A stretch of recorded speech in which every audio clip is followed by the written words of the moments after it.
আমরা পৌঁছে গেছি আলমবাজার ঘাটে। তবে এই আলমবাজার ঘাট নামটি কিন্তু মানুষের দেওয়া নাম। এই ঘাটের আসল নাম হলো রামলোচন ঘোষের ঘাট। এই ঘাটের দুপাশে আছে 6টি করে মোট 12টি আটচালা শৈলীর শিব মন্দির। শিব মন্দিরগুলি আপনাদের দেখানোর চেষ্টা করছি। আপনারা পর্দায় যে অনেকগুলি থাম বিশিষ্ট ছাদযুক্ত যে সুন্দর স্থাপত্যটি দেখছেন, এটি হলো এই ঘাটের চাঁদনি, যেটি তৈরি করিয়েছিলেন রামলোচন ঘোষ। এই চাঁদনির পরেই ধাপে ধাপে সিঁড়ি নেমে গেছে গঙ্গার বুকে, আর চাঁদনির ফাঁক ফোকর দিয়ে দেখতে পাচ্ছেন পতিত পাবনী গঙ্গাকে। তাহলে চলুন বন্ধুরা, আমরা পায়ে পায়ে এগিয়ে যাই গঙ্গার ঘাটের দিকে। আপনারা পর্দায় গঙ্গার ঘাট এবং গঙ্গার দৃশ্য দেখতে থাকুন, আর সেই ফাঁকে আমি এই ঘাটের যিনি প্রতিষ্ঠাতা সেই রামলোচন ঘোষ সম্পর্কে দু একটা কথা আপনাদেরকে জানিয়ে রাখি। পাথুরিয়াঘাট আর ঘোষ পরিবার বনেদি কলকাতার এক সম্ভ্রান্ত পরিবার। এই পরিবারের প্রতিষ্ঠাতা হলেন রামলোচন ঘোষ মহাশয়। আপনারা পর্দায় দেখতে পাচ্ছেন গঙ্গার ঘাটের বাঁধানো চওড়া সিঁড়িতে বেশ কিছু মানুষ বসে আছেন, আর দূরে পশ্চিম আকাশে সূর্য অস্ত যাচ্ছে। সূর্যটাকে ঠিক একটা গোলাকার কমলা লেবু রঙের বল বলে মনে হচ্ছে। অস্তমিত সূর্যের অস্তরাগ ছড়িয়ে পড়েছে নীল আকাশে এবং গঙ্গার ঘোলা জলে। অপূর্ব এই দৃশ্য। এই দৃশ্যের ব্যাখ্যা করা শব্দ দিয়ে সম্ভব নয়, শুধু চোখে দেখে উপভোগ করতে হয়।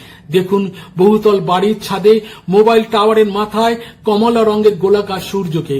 একটু পরেই সে টুপ করে ডুব দেবে সবার অন্তরালে। তারপর একটু একটু করে নেমে আসবে গাঢ় অন্ধকার।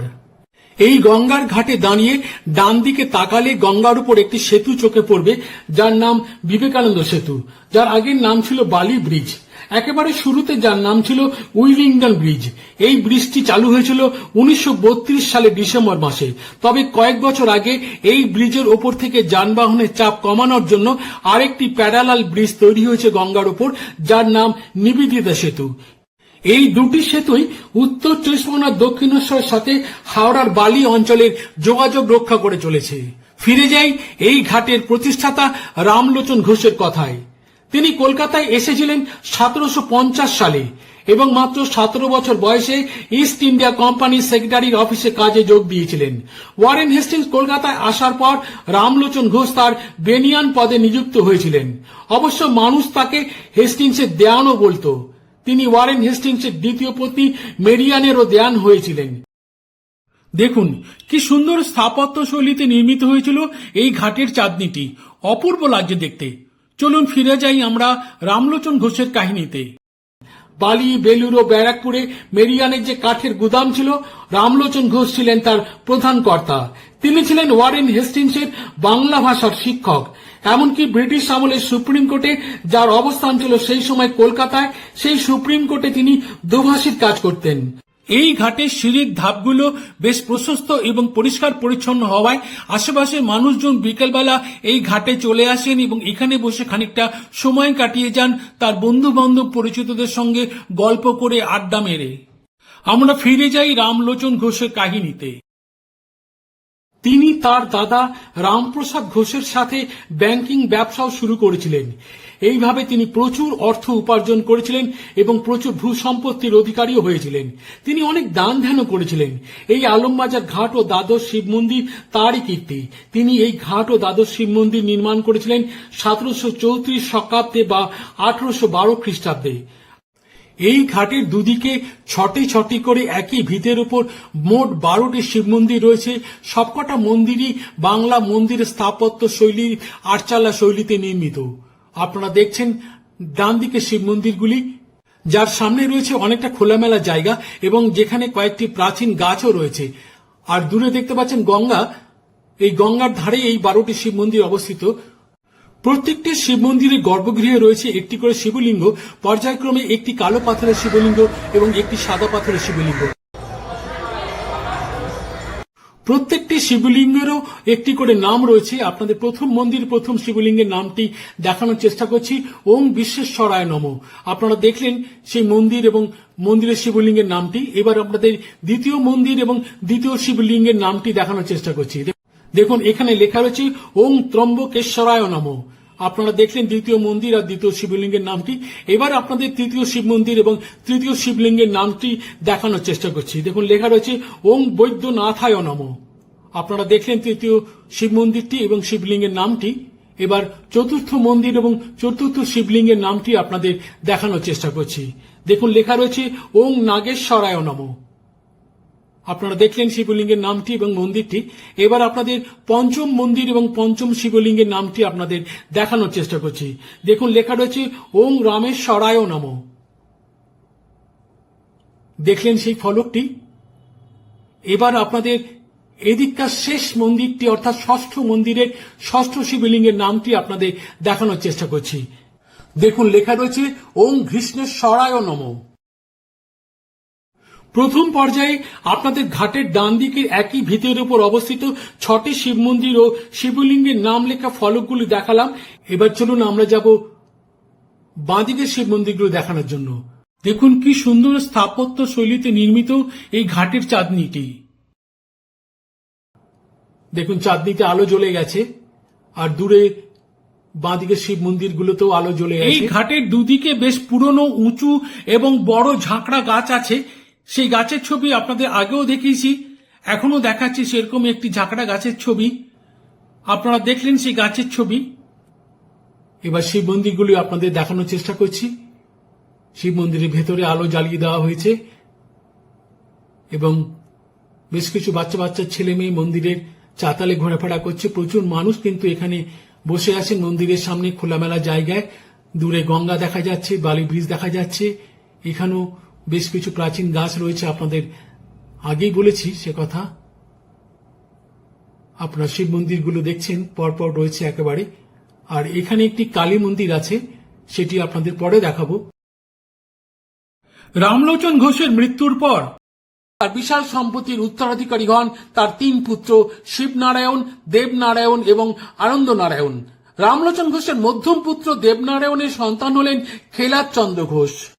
অর্থাৎ এই খেলাদ চন্দ্র ঘোষ হলেন রামলোচন ঘোষের নাতি। তার জন্ম হয়েছিল 1829 সালে।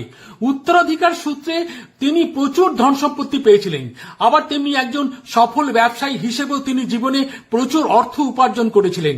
আজকের পাথুরিয়া ঘাটার 47 নম্বর বাড়িটি তারই তৈরি করা, তবে তাকে বাড়ি না বলে প্রাসাদ বলাই ভালো। এই বাড়ির ভেতর সারা বছর ঢুকতে না পারা গেলেও প্রতি বছর যখন সাড়ম্বরের দুর্গাপুজো হয় এই বাড়িতে, তখন এই বাড়ির ভেতরে প্রবেশ করা যায়। বাড়ির ভেতরে ঢুকলে বাড়ির স্থাপত্য, অলঙ্করণ, সাজসজ্জা এবং নানান স্ট্যাচু দেখলে সত্যি বিস্ময়ে মুগ্ধ হয়ে যেতে হয়। তিনি সফল ব্যবসায়ী হলেও তিনি ছিলেন একজন বিদ্বান এবং সংস্কৃতি মনস্ক ব্যক্তি। তিনি ধর্মীয়, আধ্যাত্মিক এবং জনকল্যাণমূলক কাজের জন্য সুনাম অর্জন করেছিলেন। সেই জন্য সেই সময় তাকে বাবু খেলাদ চন্দ্র ঘোষ বলে সম্বোধন করা হতো।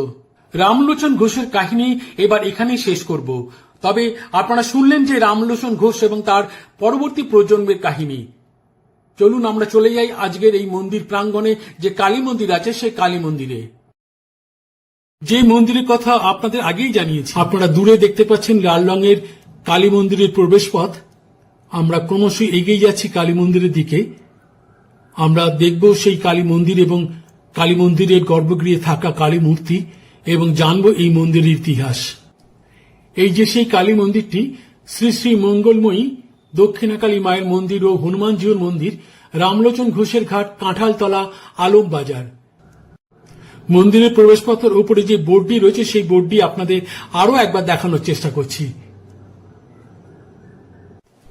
আমরা একেবারে মায়ের মন্দিরের গর্ভগৃহের সামনে এসে পৌঁছে গেছি। আপনারা পর্দায় মায়ের মূর্তিটি দেখতে পাচ্ছেন। মা এখানে বসন পরিহিতা, নানা অলঙ্কারে ভূষিতা মা। মায়ের মাথায় রূপোর মুকুট রয়েছে। মায়ের মুখটি আপনাদের দেখানোর চেষ্টা করছি। খুব সুন্দর মায়ের মূর্তি। মায়ের মূর্তিটি এখানে দ্বিস্তর বিশিষ্ট শ্বেতপাথরের বেদির উপর দাঁড় করানো রয়েছে। আর বেদির সামনের দিকে রয়েছে ধাতুর তৈরি পদ্ম ফুলের পাপড়ির মতন। মনে হচ্ছে যেন প্রস্ফুটিত পদ্মের উপর মা এখানে দাঁড়িয়ে আছেন। মায়ের ডান পা এখানে সামনের দিকে প্রসারিত, তাই এখানে মাকে দক্ষিণা কালিকা রূপে পুজো করা হয়। খুব সুন্দর মূর্তি। এটা কিসের তৈরি দাদা? মূর্তিটা কষ্টি পাথরের তৈরি। মায়ের মূর্তির উচ্চতা প্রায় ফুট 3 মতন হবে। আর আজকে যেহেতু অমাবস্যা বিশেষ পুজো, তাই ঠাকুরমশাই নিজেই হাত লাগিয়েছেন মায়ের বেদি পরিষ্কারের কাজে। এবার আপনাদের মায়ের বেদির সামনে যে সুদৃশ্য ফ্রেমটি রয়েছে সেই ফ্রেমটি দেখানোর চেষ্টা করছি। মা কালী বেদির একদিকে রাধাকৃষ্ণের যুগল মূর্তি রয়েছে এবং আরেক দিকে রয়েছে নারায়ণ শিলা। আপনাদের সে দুটি বিগ্রহ আপনাদের দেখানোর চেষ্টা করলাম। আর আজকে যেহেতু অমাবস্যা, আজকে বিশেষ পুজো, তাই অনেকেই চলে এসছেন এই পাড়ার দিদিরা, তারা পুজোর জোগাড় করতে ব্যস্ত। এদিকে ফল প্রসাদের আয়োজন চলছে, ওদিকে আবার চাল, কুমড়ো, ঝিঙে, কাঁচকলা, নুন ইত্যাদি রয়েছে, মায়ের ভোগের জন্য দেওয়া হবে। আচ্ছা, সব রকম প্রস্তুতি চলছে। দিদিরা সংসারের কাজের থেকে সময় বার করে নিয়ে এসে তারা পুজোর কাজ করছেন, এটা একটা খুব ভালো বিষয় এটা। নমস্কার বন্ধুরা, আমরা এখন দাঁড়িয়ে আছি রামলোচন ঘোষের ঘাটে, আলমবাজারে। এখানে 12টা শিব মন্দির আপনাদের দেখালাম। এখানে আরেকটি মঙ্গলময় কালীর মন্দির আছে। এই মন্দিরে যিনি পূজারী, তার দেখা আমি পেয়ে গেছি। তার মুখ থেকে এই ঘাট এবং এই মন্দির এবং এই জায়গা সম্পর্কে 2-4টি কথা আমরা শুনিনি। আচ্ছা দাদা, আপনার নামটা একটু বলবেন? আমার নাম প্রদীপ ভট্টাচার্য। প্রদীপ ভট্টাচার্য, আপনি এই মন্দিরের পূজারী, এই মায়ের মন্দিরের পূজারী? এটা হচ্ছে কাঁঠালতলা কালী মন্দির, তাই তো? এই মন্দিরে আপনি পূজারী। আপনি কতদিন ধরে এই মন্দিরের পূজারী হয়ে আছেন? 21 সাল থেকে আছি। 21 সাল থেকে আছেন। আর এই জায়গাটা সম্পর্কে আপনি কি যেটা বলছিলেন সেটা একটু বলুন। জায়গাটা সম্বন্ধে আমার শোনা, হ্যাঁ, আমি রাজগুনি যখন জায়গা পরিদর্শন করছি, সব জায়গায় ঘুরে ঘুরে দক্ষিণেশ্বর মন্দির তৈরি করার জন্য, মন্দির তৈরির আগে, তৈরি করার জন্য যখন জমি খুঁজছিলেন, তার আগে উনি এখানে ঘুরেছেন, কিন্তু ওনার জায়গাটা দেখে পছন্দ। মানে এদিকটা শ্মশানের মতো ছিল, ওদিকটা ছিল কবরস্থান। ও আচ্ছা, ওদিকটা ছিল কবরস্থান, এদিকটা শ্মশান। তো এই জন্য রাজগুনি সেই সময়, সেই মুহূর্তে, সেই সময় তার পছন্দ। আচ্ছা, এটা আপনার শোনা কথা? এটা শোনা, এটা আমি শুনেছি। আচ্ছা, যাক, খুব ভালো লাগলো, একটা নতুন তথ্য পাওয়া গেল। আমরা ইতিহাস বইতে পড়েছি যে রানী রাসমণি দক্ষিণেশ্বরে মন্দির স্থাপন করার আগে বহু জায়গায় ঘুরেছেন, কিন্তু জায়গাটা কিছুতেই তার পছন্দ হয়নি। এই মূল ক্ষেত্রে সেই সময় মা স্বপ্ন দিয়েছে যে তুই আমাকে এখানে দক্ষিণেশ্বরের মা প্রতিষ্ঠিত কর, যে মা তুই এদিক সেদিক করছিস, তুই আমাকে এখানে প্রতিষ্ঠা। ঠিক আছে, আপনার কাছ থেকে খুব ভালো। আর এই মন্দিরে কতদিনে হয়েছে আপনাদের? এটা প্রায় 150 বছরের বেশি। এই কালী মন্দির, এটা কি রামলোচন ঘোষের তৈরি নাকি? না, এখানকার কতিপয় ব্যক্তিরা এই মন্দিরটা তৈরি করেছে। ও আচ্ছা, যেমন আমি আপনাকে আলাপপুরি দিতে পারি, রাজু। নমস্কার। আচ্ছা, এই তপনবাবু, এনাদের আগের জেনারেশন, আমার বাবা, আচ্ছা আচ্ছা, এই আশিস দাস তার বাবা, এরকম এনারা সব প্রতিষ্ঠা করেছে এই মন্দিরটা। এই একজন আচার্য, এই একজন, এনারা সব করেছে। আচ্ছা, মানে তাও এই মন্দিরের বয়স প্রায় 150 বছর। হ্যাঁ, কম কথা নয়। এই জন্য বিখ্যাত জেঠালতলা কালী। এই যে এই জেঠাল গাছটি, এই গাছটি আপনি তুলে নিতে পারেন। গাছটি কেটে দেওয়া হয়েছে, হয়ে গেছে, প্রায় হয়ে গেছে।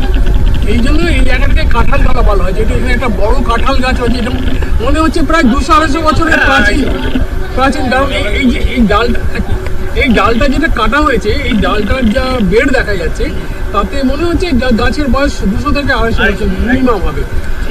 দেখুন, কাঁঠাল গাছের গোড়ায় বেশ কিছু ছোট ছোট শিবলিঙ্গ এবং অন্যান্য বিগ্রহ রয়েছে, সেগুলো আপনাদের দেখানোর চেষ্টা করছি। এইবারে শিব মন্দিরের চাতাল থেকে আপনাদের কালী মন্দিরের চূড়াটি দেখানোর চেষ্টা করছি। আজকে অমাবস্যা, আজকে এই তিথিতে মায়ের বিশেষ পুজো হবে, সেই জন্য এখানে সর্বসাধারণের জন্য এবং মায়ের জন্য তো অবশ্যই ভোগ রান্নার প্রস্তুতি চলছে। এখানে একটা বজরংবলী বা হনুমানজির মন্দির রয়েছে। এটা কিন্তু মানে মার্বেলের মূর্তি, শ্বেত পাথরে। আর এই পাশেই রয়েছে মহাকালের মন্দির। এখানে একটা ছোট্ট বেদির ওপর একটা মানুষের খুলি রয়েছে, আপনাদের দেখাচ্ছি খুব ক্লোজে এনে। একটি ত্রিশূলও রয়েছে এখানে। এখানে একটি তুলসী মঞ্চ রয়েছে, আর এখানে রামকৃষ্ণদেবের একটি স্ট্যাচু রয়েছে গাছতলায়। বন্ধুরা, আজকের ভিডিও তাহলে এখানেই শেষ করছি। আপনারা জানেন যে গঙ্গার ঘাট কথা নিয়ে পরপর যে ভিডিওগুলো আমি তৈরি করেছি, আজকে তার 10ম পর্ব। বাগবাজারে মায়ের ঘাট থেকে শুরু করে আহিরিটোলা ঘাট, তারপর আড়িয়াদহ ঘাট, আর আজকে দেখালাম আলমবাজার ঘাট এবং আলমবাজার ঘাটের নানা কাহিনী আপনাদের শোনালাম। প্রতিটি পর্বে আমি কিন্তু চেষ্টা করেছি সেই ঘাটের ভিডিও দেখাতে এবং সেই ঘাটের ইতিহাস শোনাতে। সেই ভিডিওগুলো আপনাদের ভালো লেগেছে দেখেই আমার আজকের ভিডিও এই আলমবাজার ঘাট নিয়ে। কেমন লাগলো আজকের ভিডিও যদি মন্তব্য করে জানান তাহলে আন্তরিকভাবে কৃতজ্ঞ থাকব। বন্ধুরা, আজকের ভিডিও তাহলে এখানেই শেষ করছি।